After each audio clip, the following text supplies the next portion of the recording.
He's been called the Pope of evangelical conservatism. Jonathan Fletcher also is a serial abuser who subjected dozens of young men to ice baths, naked beatings, and sex acts, according to a newly released report. Welcome to the Roys Report, a podcast dedicated to reporting the truth and restoring the church. I'm Julie Roys. And joining me today is Lee Furney. Lee is the first survivor of Jonathan Fletcher's horrific abuse to go public. And as you'll hear from Lee in the next hour, Fletcher groomed and abused young men who attended his prominent church in Wimbledon, England for 30 years. Fletcher also reportedly abused youth at evangelical camps designed to train boys and young men from elite schools to be future leaders.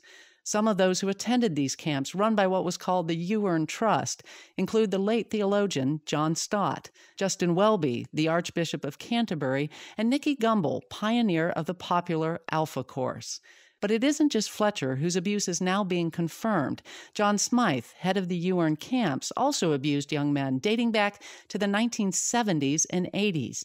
Yet sadly, when Smythe's abuse was uncovered, it wasn't reported to police. Instead, the Ewern Trust handled the matter in-house and then sent Smythe to Africa, where he continued his abuse. This story, which Furney calls the mother of all abuse stories, is rocking the Church of England. It's also sending shockwaves through the Anglican community in the U.S. and around the world. And it has many parallels to the recently exposed Ravi Zacharias sex abuse scandal. In the next hour, we'll explore this tragic story in detail and discuss the culture that allowed both Fletcher's and Smythe's abuse to continue for so long. We'll also discuss solutions and next steps, so I think this is going to be an extremely important podcast. But before I dive into my discussion with Lee, I'd like to thank my sponsors, Judson University and Marquardt of Barrington. I'm so grateful to partner with my friends at Judson University. Judson is a top-ranked Christian university providing a caring community and an excellent college experience. The school also offers more than 60 majors and great leadership opportunities. For more information, just go to judsonu.edu. Also, if you're looking for a quality new or used car, I highly recommend my friends at Marquardt of Barrington. Marquardt is a Buick GMC dealership where you can expect honesty, integrity, and transparency. To check them out, just go to buyacar123.com. Well, again, joining me today is Lee Furney, the first survivor of Jonathan Fletcher's abuse who's willing to be named. Lee attended Fletcher's church in South London for 5 years, and for 2 years he lived in a house with Fletcher as an apprentice. Lee also was the first to make a formal complaint regarding Fletcher's coercive control some 20 years ago. And over the past several years, he's spoken with dozens of victims of both Jonathan Fletcher and John Smyth. And I've gotten to know Lee a bit over the past few months, and I've learned that he's a man who cares deeply about abuse survivors and also about the integrity of the church. So Lee, thank you so much for joining me and for having the courage to speak out about this horrific abuse in the church. Hi, Julie. Good to speak with you too. I should mention that you're joining me from Malawi, where you've pastored a church. You're now working to equip church leaders there. So despite everything that's happened, you've stayed in the church. You're in ministry, right? Yes, I'm involved in ministry in Malawi. I was pastoring a church there for about 8 years. And then another guy has taken on a sort of replanted church, and we're trying to get behind him and have a local leader lead rather than me calling the shots. So we're really pleased that one of the local guys is doing great things. Well, and that's a wonderful thing when you can pass on ministry to the nationals and they can take it and run with it and do much more than we can who come in from the West. But great to hear that, and great to hear that you're in ministry. But we have been in conversation about what's happened with Jonathan Fletcher, and you've been anticipating this report. Obviously, it was many months in the making. And in the UK, this is like major news. You have one of the most respected journalists in all of England who's reporting on this. And of course, that gives it a high profile. The Church of England obviously is high profile. But most of my listeners are in the U.S. And so I think I'd just like to start there. If you could explain why people in the U.S. and evangelicals in the U.S. should care about this scandal that's happened across the Atlantic. I mean, how does it impact us here, but also just evangelicalism in general? Yes, I think that's first of all is the link is evangelicalism. In the US, it's often associated with high profile figures. You might sort of think of a Tim Keller or whoever. And so we're looking at sort of equivalents in the UK, high profile figures who are known for their theological orthodoxy in quite a mixed denomination. So the denomination is not so much importance, but we're talking about the known conservative evangelicals. And the way it maps is very much like the Ravi Zacharias scandal, lots of similar lines. So there's a lot of sort of joint learning that we can do together. And in the UK, unlike in the US, evangelicalism is more of a minority among Christians. Is that correct? That's right. Yes, we've been on the back foot for quite a while, and it's tough going. I think that's part of the deal is that people are so busy and trying to do what the sergeant major says in the army sort of sphere. And the last thing they want to do is do some friendly fire. And that's what people fear. But actually, we need to deal with our own problems. But it is tough when you have a movement that's a minority movement already, and then to have a scandal like this come out, which is not just with Jonathan Fletcher. And I mentioned this does go back with another very prominent evangelical. In fact, you've called this, when we talked months ago, the mother of all abuse stories. So I think to really unpack this, we need to take a look at sort of the background of it, you know, what happened. Again, what makes this so huge is that it was part of a system preceding Fletcher's abuse, and also concurrent with it was this abuse of this other large figure who, again, in the U.S., probably nobody's heard of, but his name is John Smythe, and these two abusers are in many ways intertwined. So let's start with John Smythe and his abuse, which goes back to, as I understand it, the 1970s and the 1980s. Who is John Smythe, and what did he do? Right. So John Smyth was an eminent lawyer. He was a Queen's Counsel, so sort of top of the tree in terms of law. And he was part of the same sort of social circle and Christian circle as Jonathan Fletcher from the early days, right back in the 70s and 80s, when his abusing began. And the place where all this centered around was some summer camps that were run in order to win the next generation of Christian leaders, which in itself is a noble cause. However, everyone on that summer camp needed to have attended a private school. Many were from Oxford and Cambridge, and they all went to these UN holidays. And the idea was to be strategic, was the word that they used, to try and select ministry leaders for tomorrow. And of course, it was elitist, and pride was coming into the church, and worldly methods were being used to develop leaders. And then through that camp system, this abuser, John Smyth, was grooming people in order to abuse them and to get his way with them. And so often the grooming would happen on camp, and then the abuse would happen off camp. So he'd lure people in and be very friendly to them, invite them out to the house and meals and pool parties and that kind of thing, together with his wife. And that's when things would go wrong. So it was spiritual abuse. He'd use the Bible, and he would offer them a sort of elitist form of Christianity. But if they wanted to be really first-class Christians, shall we say, then he offered them methods to do that. So what he would do would be to ask invasive questions. He'd often ask boys about masturbation, and they would own up to this trusted Christian father figure and tell them what was going on. And then he'd suggest that he would beat them in order to help them with their struggle against sin, as he'd say. And so basically the young people thought that they were getting some help with their spirituality. In fact, it was John Smythe getting what he wanted as he took these guys down to his garden shed and beat them, and repeatedly so. And the beatings were so bad that some of the guys had to wear adult-sized diapers in order to stop the bleeding the next day. So it was really tragic stuff. Oh, it's so tragic. And to think that it happened with a man who was a trusted Christian leader, again, a big figure in evangelicalism there in the UK.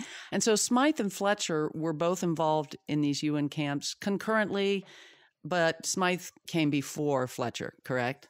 Right. Well, Smythe was the leader of the camps at the time. So he was actually the one who was supposed to be the sort of under shepherd leading the camps, but was actually the chief abuser. Fletcher was there at the time. They were concurrents, but Fletcher's profile wasn't quite as big. It was still very large within the camp circuits.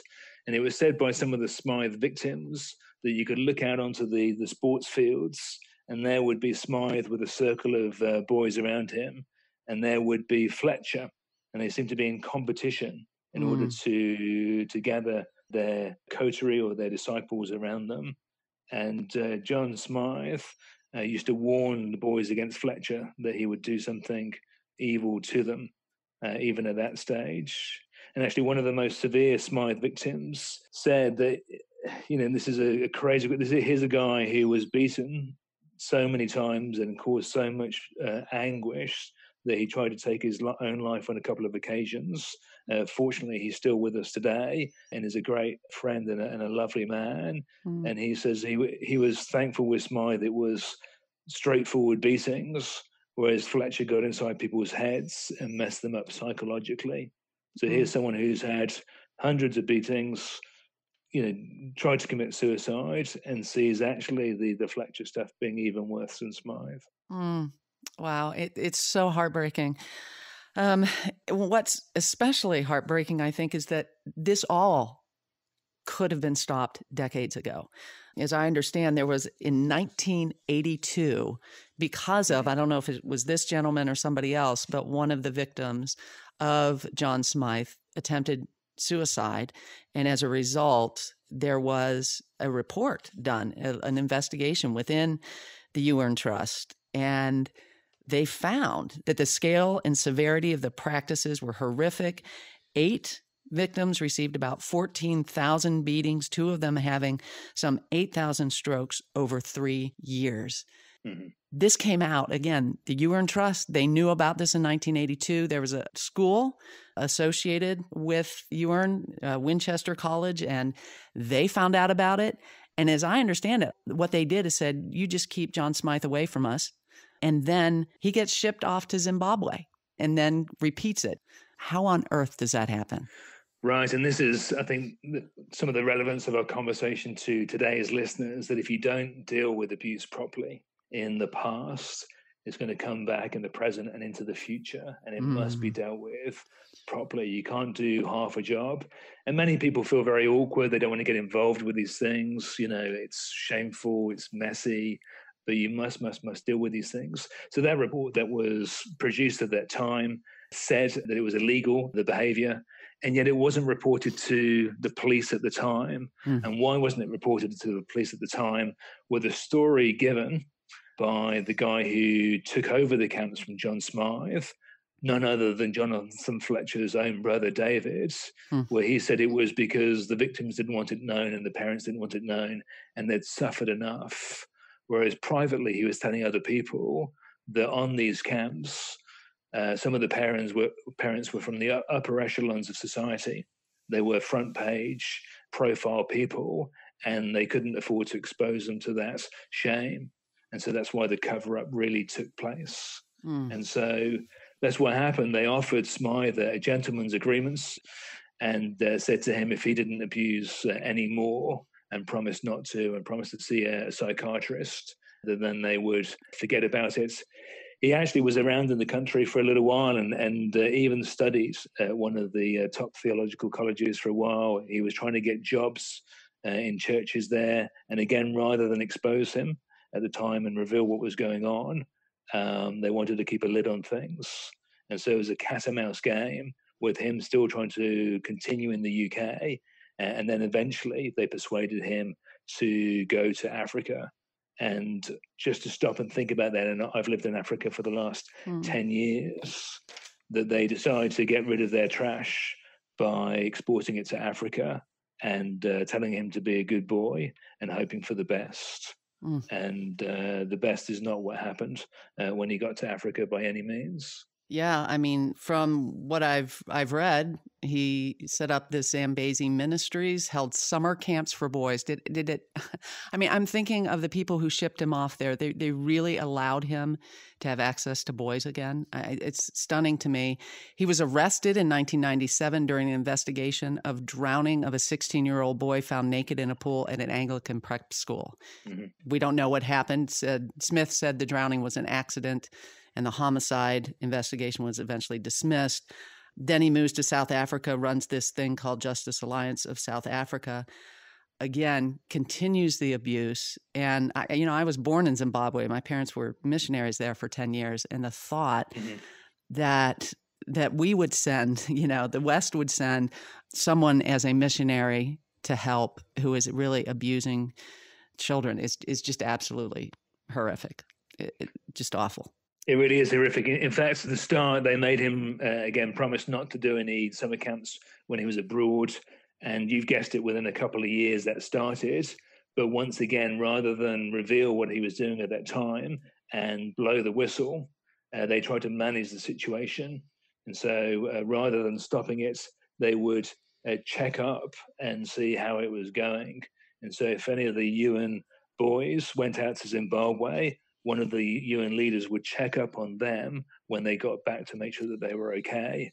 And this was their system of trying to keep a lid on the scandal, but not protecting people on the ground.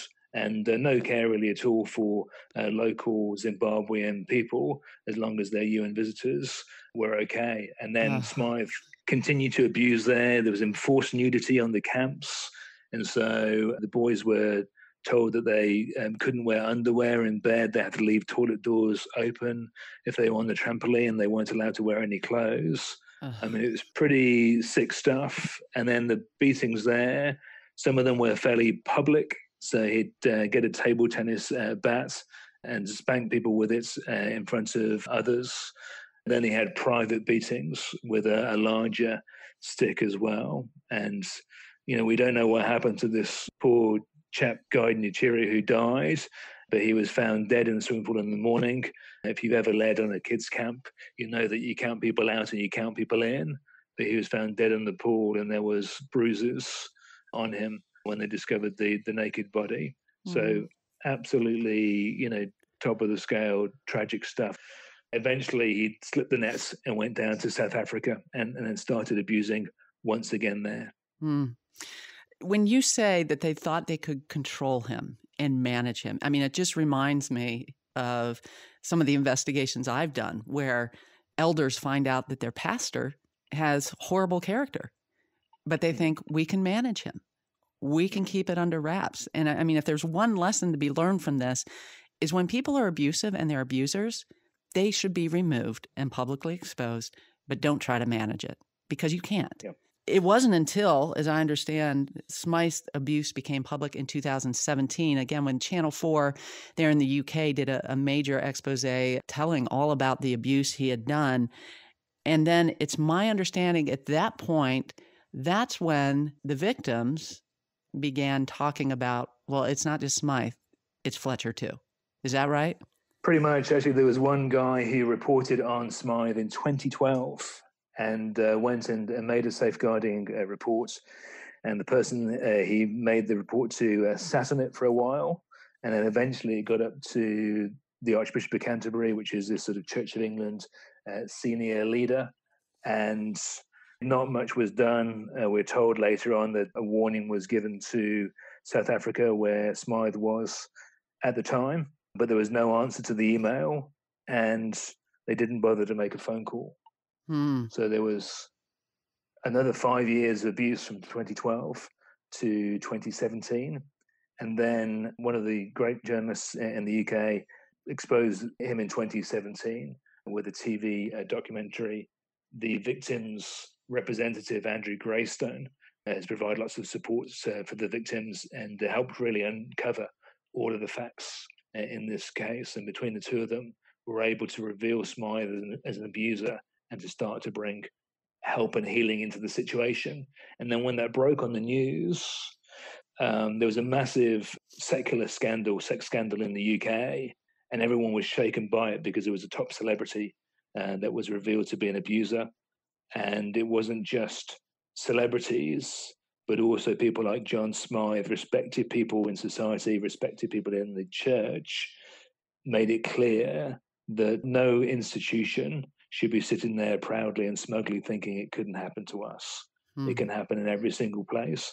And that's what happened in 2017. People suddenly realized not only these things can happen to us, but this has happened to me, people would realize. And then they started to report on Fletcher. And we started to then get a stream of reports saying that not only Smythe, but Jonathan Fletcher was an abuser as well. And tell me, in the UK, in the conservative evangelical community, what was the impact of that revelation? Well, it's huge. And so I became a Christian when I went off to university, and just very happy time coming from darkness into light. And the term that we used at the time was you wanted to be a keen Christian or a sound Christian. So you wanted to get your theology right. And a lot of it was theology in academic form rather than in practice. I know Steve McAlpine's spoken very well about this, and talked the difference between orthodoxy and orthopraxy, and those two things need to go together. The fact that you brought this up, the difference between orthodoxy and orthopraxy and how these two have to go together, because most all of my work deals with orthopraxy, the right practice. And what's so difficult, I think, for Christians is when we have these champions of orthodoxy, like a Ravi Zacharias, or even a John MacArthur or a James MacDonald, and we say these guys, these are our champions, they're great.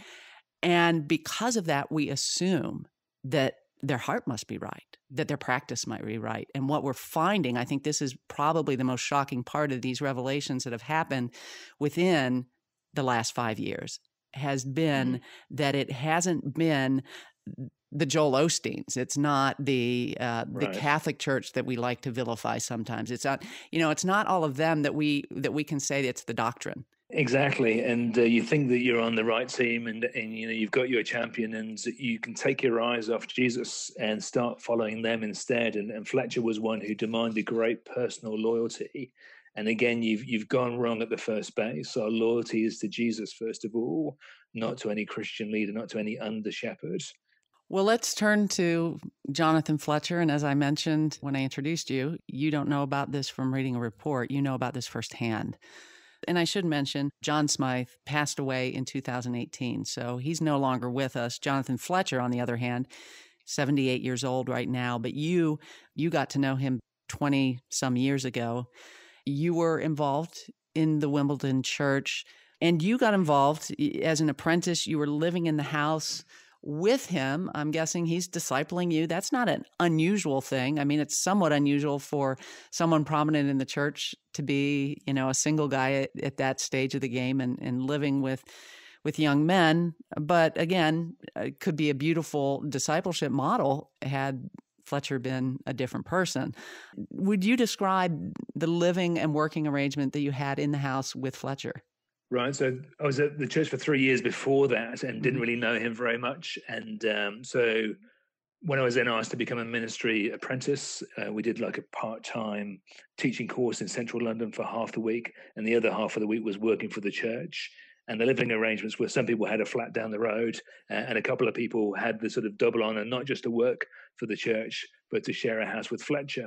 And because he was the sort of great preacher of his day, he was supposed to be the next John Stott, if you like. I think, great, I share a house with him.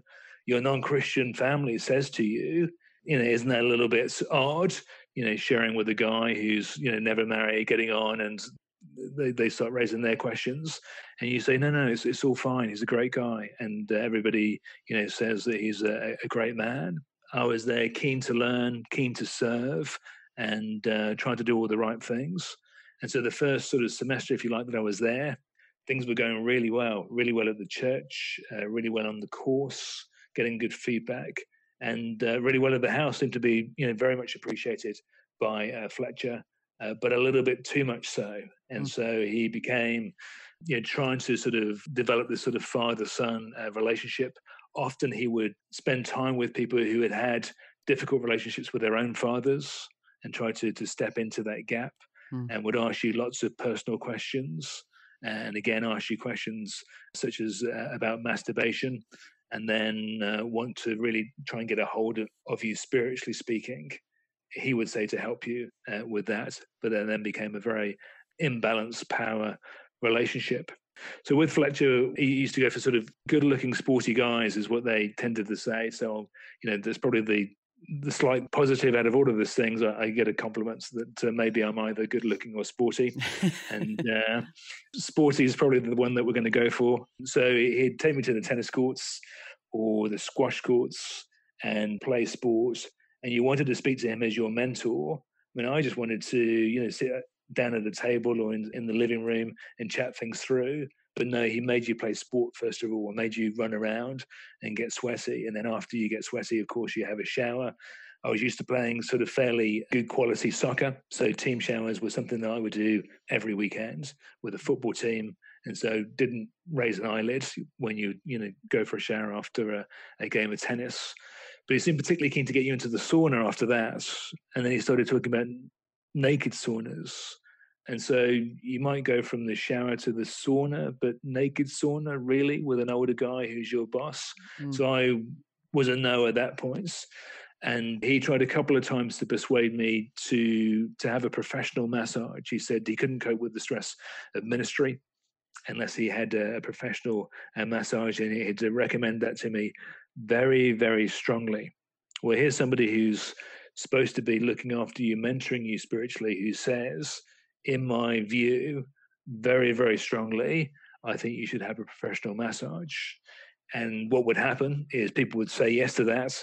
Then he would say, do you know what? Let's save some money. And why don't we massage each other? So pretty soon, these guys were getting caught into this trap where he'd be having nude massages with those that he's trying to mentor.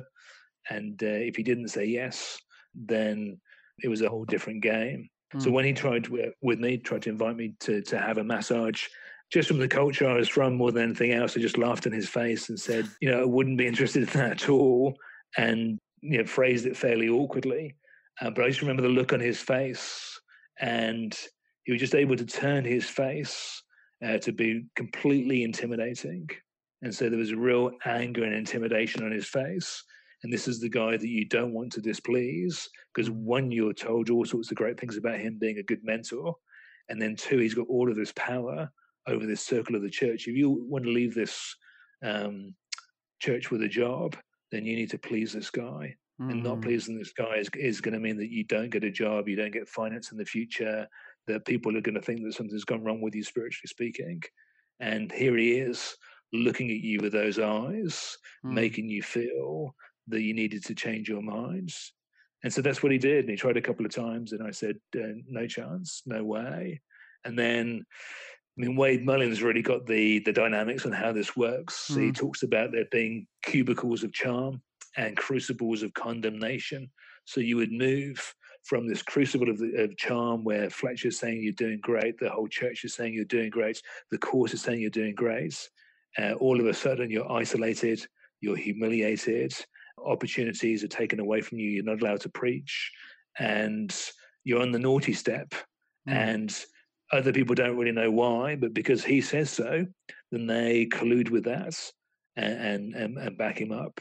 And all of a sudden, what was a good start then became a very difficult last year and a half or so of being at the church. And so you did get on that bad side. And I think it's so important for people to hear your story, because what a lot of people don't understand is how adult abuse happens. And you describe it so well, this whole grooming process.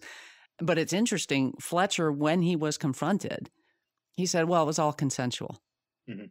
Right. And so I'm sure had you participated, like many did, under this situation, he would have said that's consensual.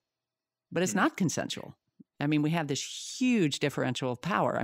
Just by very nature of the relationship, there's really not consent there. Absolutely not. No, there's a huge power differential, as you say, and he's this impossible figure to say no to. And people were bullied into doing things that they shouldn't do.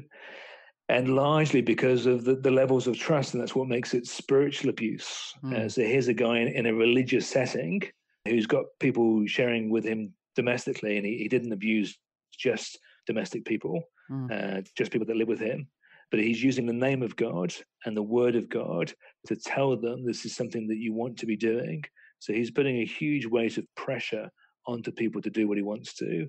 And then all of a sudden they're getting physically abused, they're getting sexually abused. It was sexual as well for some people. And if you didn't do that, such as myself, who said no, and I was 10 years older probably than the other apprentices, and that's probably the only difference, then you became psychologically abused. And, again, there's a Ravi Zacharias parallel there as well with the way that he used his power. Well, as I understand, you did file a formal complaint. Was that with the Church of England? So I filed a formal complaint with the staff team, and I did that on a number of occasions. So that was 3 or 4 times. At Wimbledon? At Wimbledon, I went and complained to the staff team there and said that it had to stop. And the response?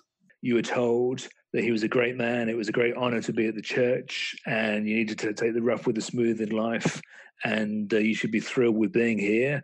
And so you really need to settle down. And you're being told by somebody who had the class system in the UK is pronounced. You've been told with someone who's got more social power than you, who looks down on you, that really you just need to fit in a little bit more, and you're basically being immature as a Christian and fussy for making these complaints.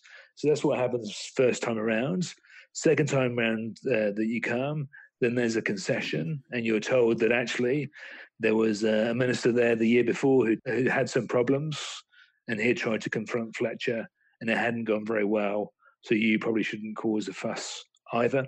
And then you come round third time round and you say, look, this is terrible. This is, I'm getting my head kicked in here. It's absolutely terrible. It's not what's just happening in private, but you can see it in staff meetings. There's people that have left the church because of the way that they've seen these apprentices, these interns being treated. Why aren't you doing something to stop this? And again, similar sorts of answers. And then fourth time round, that's when alarm bells started ringing a little bit more. So I started hearing some people saying that individuals were receiving what was termed as back rubs.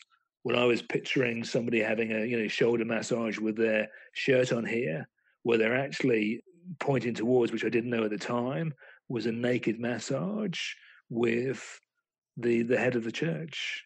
And I saw one guy fully clothed being lowered into a cold bath, and couldn't work out what was going on at the time. I think it was betrayal, blindness for myself, didn't realize what was happening.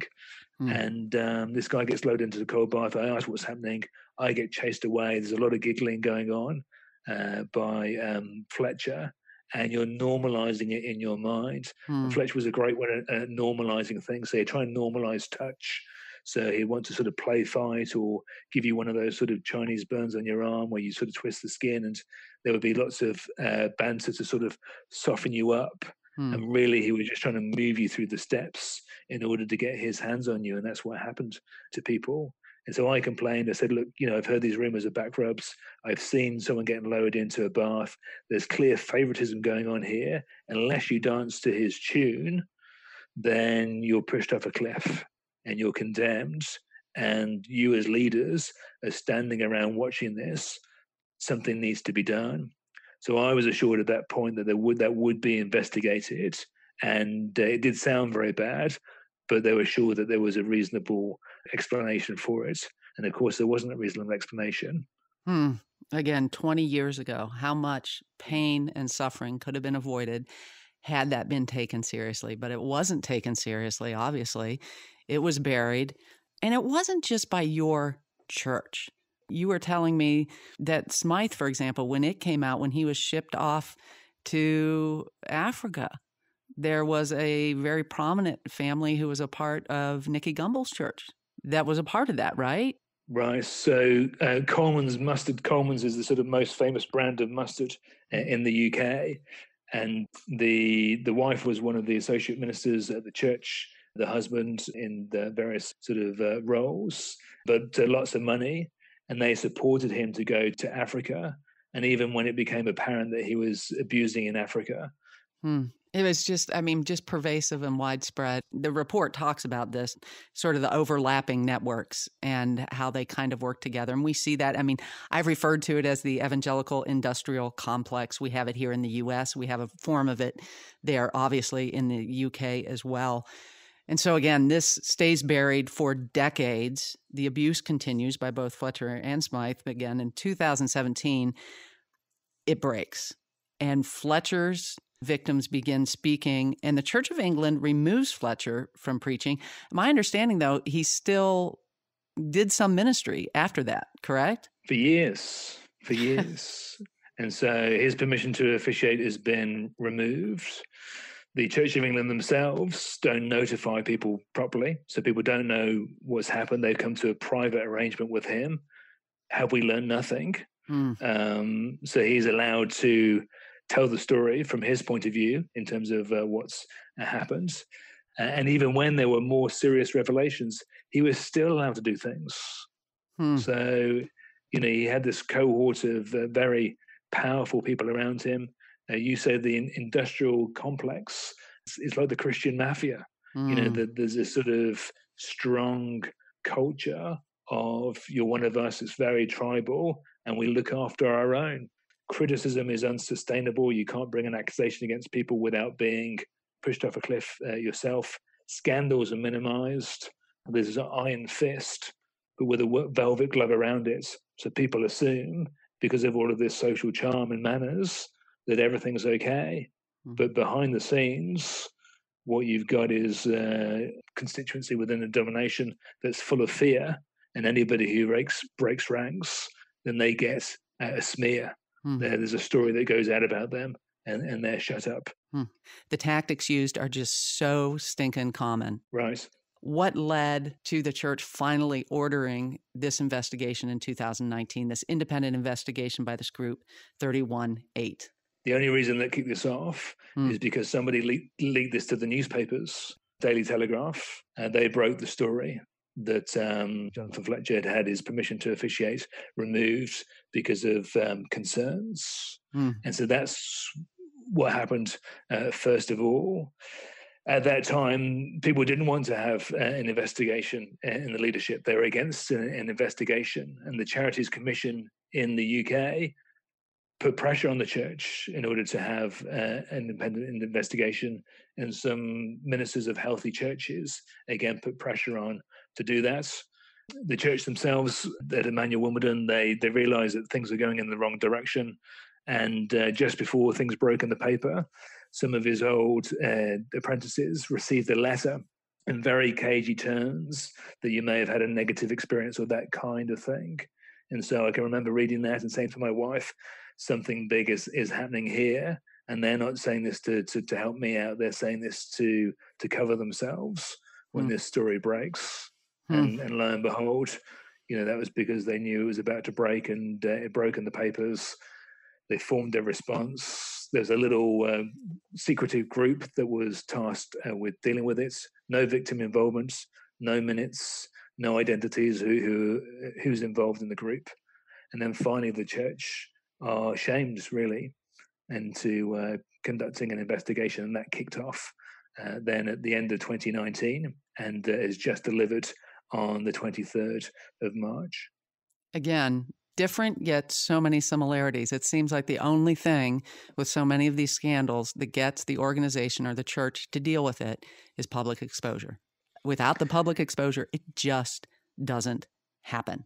Just praise the Lord for his wonderful design there, that in his grace, he's given us secular people, magistrates and journalists. And if Israel won't deal with their problems, then he sends us off to Babylon to teach us humility. And it's the pagans that are going to teach you humility.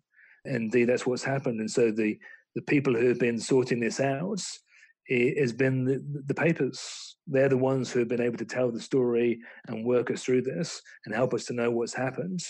There's been precious little from the church. They've just locked down until the report came out.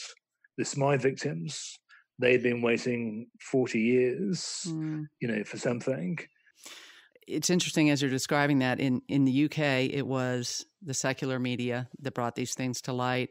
It's been primarily, like with the Ravi situation, that's been Christian media bringing it to light. And we get so much flack for doing so because people are like, what about the exposure? How does this reflect on the church? And I think this shows if we don't deal with this in our own community, and if the church doesn't deal with it, if the organization doesn't deal with it, if then the Christian media doesn't deal with it, eventually it's going to get to the secular media, and that's even worse. I am so glad that finally this report has come out. As you say, took way too long for the victims who have been waiting decades already. But again, what this showed, 30 confirmed victims, again, confirming these reports of naked massages, saunas, forfeits, including smacking with a gym shoe. What's a forfeit? Is that that sounds like a British word? That's like a beating? Right. So if you behave well, you get a treat, a piece of chocolate or something. But if you behave badly, you do a forfeit and you get a beating instead. Okay. And so the sickness of Fletcher's mind, the forfeit was the beating. The reward was that you got to massage him in the nude. I mean, how horrific is that for the victims? Absolutely horrific. And then there's something that was new in that report that hadn't been reported before, and that's that there was a serious incident of sexual abuse where a participant reported that Jonathan Fletcher told him to perform a sex act in front of him. When he didn't, then Jonathan Fletcher performed this sex act instead. The report concluded this behavior demonstrates a gross abuse of power and, in the opinion of the reviewers, is far beyond anything which can be deemed acceptable or appropriate from a minister in a position of power, trust, and responsibility. The report's over 140 pages. It's extensive. What does this mean to you to have a report validate your experience? I think just as you said those words, it was almost as if we could just stop the interview and the recording and take some time to lament what's happened here. And I think that's something that we don't take time to do often enough. You get it in the Psalms again and again, and really seeing that put into writing, to know that these things did happen, and that's we're right to mourn these things. It's very grievous what's happened to the individuals involved, and that this should happen in our circles.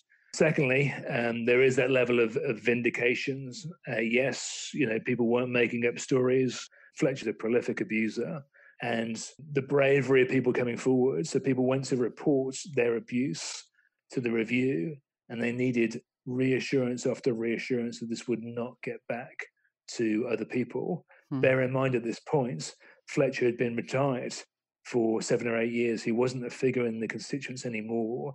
There was still that culture of fear that you can't bring an accusation against the leader. And many people don't feel that they could report. First of all, they were invited to report their abuse. Where? To the church itself. There was no safeguarding charity to report it to. So you had to go to the church itself and report the abuse to the church itself. In my case, to one of the enablers of his abuse. So that's what you were invited to do. Here's a letter. Here's literally there's a box in the letter that tells you where to report to. You can report to the minister who enabled his abuse, or to the safeguarding officer there. And if you want to think out of the box, you could go to the diocesan safeguarding officer who you've been told for 20 years is a no good liberal. And, that would basically be apostasy to go there to the diocese. So those are the options given to people to report. So many didn't report. Many had no levels of trust and stayed back. Some brave people did do that and courageously spoke out. And we've been able to now establish that all of these things that were said happens, but actually there's far, far many more victims than we've got recorded. We've got 27 victims recorded in that report. Well, that's the tip of the iceberg for Fletcher's abuse. Well, and I think it's stunning that we have nearly 30 confirmed victims. As you said, that's the tip of the iceberg probably. And yet you're the only one who felt brave enough, and not to say that the others aren't brave, but I mean, what I'm saying is as you describe, there is no safety, even now, to feel like I can come forward and I can say that. And I wonder how much, I mean, as you described in the UK, there's sort of a class system, but you also have a church that's very hierarchical. And, you know, I've found if you happen to be the person who's vulnerable, the person that doesn't have any letters after their name, the person who, you know, God forbid, is female also, in this case, it was mostly males, but, you know, you just know going into that room, the person with the doctorate and with all the education is going to be believed, and you're the troublemaker, right? Right. So you leave. So I left a high-paid job in IT and business, and went down to a salary of £4,000, and so I've got no financial, chance. I've got no social status in their circles. I didn't go to a private school, didn't go to the right university, didn't go to the summer camps. You can't bring an accusation against people. Mm. Well, and the report does validate that there was a cover-up. It says Fletcher's bullying, spiritual abuse, naked massages, and saunas were known about before his permission to officiate was revoked in 2017, yet little or no action was taken to address this by role holders and leaders at Emmanuel Church Wimbledon at the time, and there were opportunities for action to have taken place sooner. That's probably like a major, major understatement. As we look at this now as a church, we've got this huge dumpster fire. We have dozens of victims. How do we begin to heal? And I know you were asked, because as I understand, the Archbishop of Canterbury, Justin Welby, did reach out to you. So before the report came out, he wrote me a personal letter, and we'd been in some online group together discussing these issues. And then he wrote a personal letter to me, inviting me to have a conversation with him. For me, this was wholly inappropriate because when the Smythe crisis broke in 2017, he had been involved in that crisis from about 2013 onwards. So, he's been involved for the last 7 or 8 years, and he had promised the Smythe victims a meeting to talk through what had happened. And these are the people who have been on the same camps as him that he knows as brothers, and then won't follow through with that, won't meet them, as being advised to avoid them. So when he offered me a meeting, and I was asked on the TV news about this, I was asked, did I reply to him? And the answer was no, I didn't. And I didn't think it was appropriate for me to be off meeting with him when he'd made these brilliant guys who've suffered so much, just refused all of their reminders to him to say, you've asked to meet with us. And you haven't done it. And so that went out on national television. Guess what happens the next day? There's an offer from the Archbishop of Canterbury. Let's set up a meeting, and he'll meet with the guys, which in many ways is grace. But in many ways is just really sad that it takes that, again, secular shame in order to expose things. So again, you've got this example, it's the TV journalists. We've had the newspaper journalists. You talked about the Christian media in the US with Ravi Zacharias. Of course, we must mention Steve Bofman in that, the atheist banjo player. It's often the unlikely sources that God uses in order to bring his justice and to bring his salvation. Yeah, and I misspoke when I said that it was just the Christian media. It wasn't. He was the very first. The Christian media wouldn't have touched it. I wouldn't have even known about the story had it not been for Steve Bofman. And he has done remarkable work, and I've thanked him repeatedly. So I did misspeak when I said that, and I appreciate you bringing that out. But this is one of the frustrations for me. The Ravi Zacharias, the investigation that was done, brought things to light. But the one thing that hasn't been investigated is who was complicit within that organization and what did they do? And they need to be investigated. The cover-up itself needs to be investigated, because how many people are complicit? Don't there need to be resignations from people who were complicit? Absolutely right. So let's just bring things together. So with Ravi Zacharias, you've got there, again, a father figure who's boasting of Oxford and Cambridge credentials, who involves massage and normalizing the sort of touching experience with a spiritual veneer, and then financial control of his victims. Very, very Fletcher-like. And then he gets exposed, and we realize there's been great collusion in order to, there's always collusion in order for an abuser to abuse. And we've got a report now that was produced a couple of days ago that says that there's been collusion. My words, not theirs, but it isn't just one bad apple, that apples grow on trees.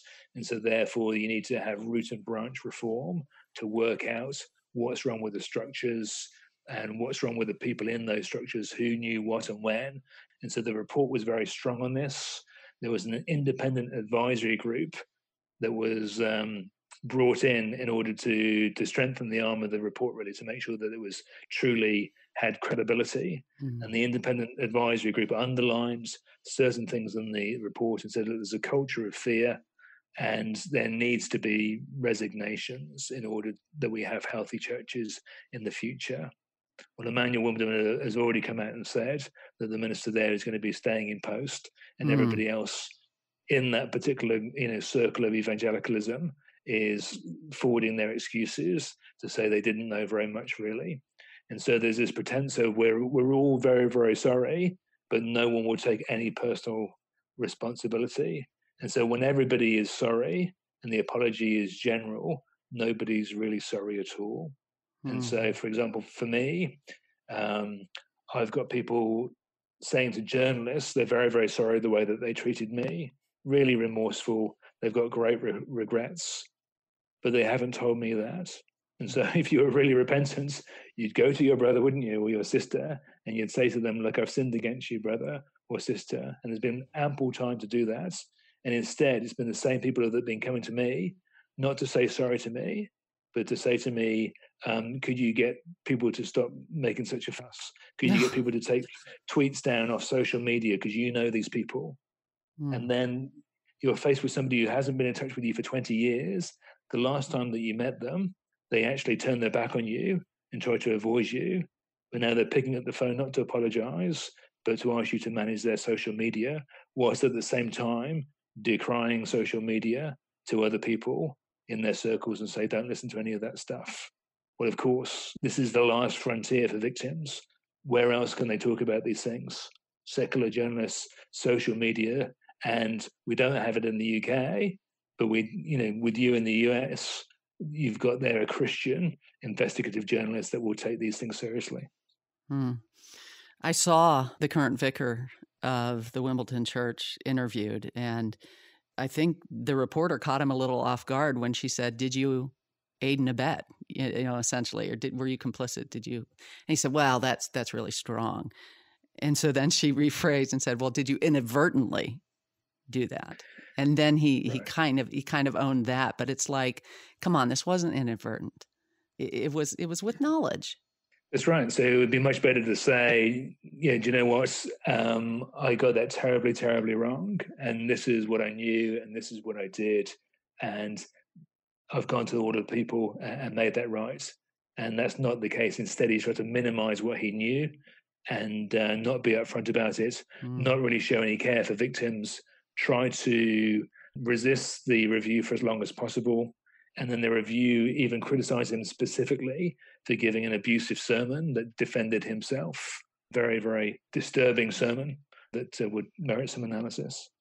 And I think you're in the position that I think so many people are in the position of as well. And that is, okay, you've spoken out about the abuse you suffered, or you were not a survivor, but you were part of the church. You've been disillusioned. You've been just really discouraged by what you've seen. Now we have the church making apologies, too little, too late.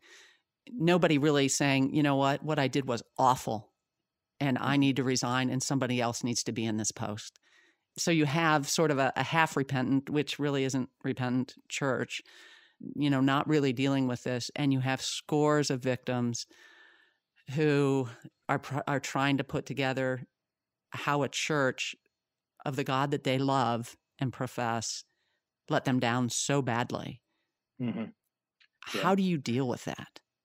I think tenacity is needed. So there needs to be, in some ways, a determination and a strength, but also there needs to be a Christ-like gentleness as well. And so, I'm not out to get anyone, and the people that I've worked with, like yourself, you're not doing hit pieces, are you? You're doing the work that you do in order to honor Christ and to make sure that people are restored. And so I want to expose what's happened so that the sin is dealt with, so that there can be help and hope and healing for victims, but also for those who have enabled or those who have abused, that they're brought to repentance as well and they're restored. But if there isn't repentance, if there isn't appropriate resignations, then there won't be restoration. And human sinful instinct kicks in. We want to defend ourselves. We think it's better to go the way of the world and to minimize and to try and lock down on things rather than be forthright and say, actually, you don't even know the half of it. This is what I've done wrong as well. And so that would be the way to go, is to be really, really forthcoming. But instead, we've got the opposite. We've got a lockdown situation. And so there you have it. You've got a church who's paying for a report to be done that's not going to be a report that's going to name names, or at the same time, the people in the church are being told that if anyone's done something wrong, we're going to know about it. So again, there's duplicity even in the report process. Mm-hmm. And that's so typical. The organization that pays for the report also sanitizes the report the way they want or limits the scope of the investigation in the way that they want. And I think the bottom line that breaks my heart is that as a result, we have an awful lot of Christians who have no church home. Yeah. People get disillusioned, they drift away. And again, that's why we need to deal with these things. And so one of the analogies that I use is that plumbing isn't very glamorous, but you must deal with the plumbing for the house, because as much as you want to be having nice dinner parties and having friends over, if you don't deal with the plumbing, you're going to be knee deep in a lot of mess. Mm-hmm. And you're not going to be having anybody over for dinner at all. And I think that's been the case with these abuse scandals, is that the plumbing's been neglected. These things haven't been dealt with, and therefore we don't have a safe house to invite people in, and they turn away instead. And we should know this from the scriptures, that not only do we feed the sheep, but also we need to defend against the wolf, because if we don't defend against the wolf, we're not going to have any sheep left. Or again, you can use the analogy elsewhere that we're supposed to not just teach and train, but we're supposed to correct and rebuke. And if we don't correct and rebuke, then everything is going to go wrong with our teaching and training. So because we want to be successful, because we want to do the nice bits, to have lots of sheep in, we want to do lots of teaching and training, be seen as being a successful church, and we think that's good, lots of people around for dinner, we neglect the other things because we've not really listened to the scriptures, we've not really listened to the Lord Jesus, that we have to do the hard jobs of ministry that don't make people like us, but actually is the medicine that people need. Mm. Well, Lee, thank you so much. I mean, your pastoral heart comes through. I'm just heartened that there's men like you really urging the Church of England, and I think as many will listen to this podcast, the church here in the United States, to deal with, as you call it, the plumbing, deal with the sin, because we can't bury sin, and the gospel is about confessing sin, repenting of it, and receiving the grace of Jesus Christ. And so I'm so grateful for you. I'm grateful that you came forward. Just incredible bravery to do that. So thank you. God bless you, Julie. Thankful for the work that you're doing as well. And thank you for listening to The Roys Report, a podcast dedicated to reporting the truth and restoring the church. I'm Julie Roys. If you'd like to find me online, just go to julieroys, spelled ROYS.com. Also, please subscribe to The Roys Report on Apple Podcast or Google Podcast. That way you'll never miss an episode. And while you're at it, we always appreciate if you help us spread the word by leaving a review or posting this podcast on social media. We really appreciate that. Again, thank you so much for joining me, and God bless.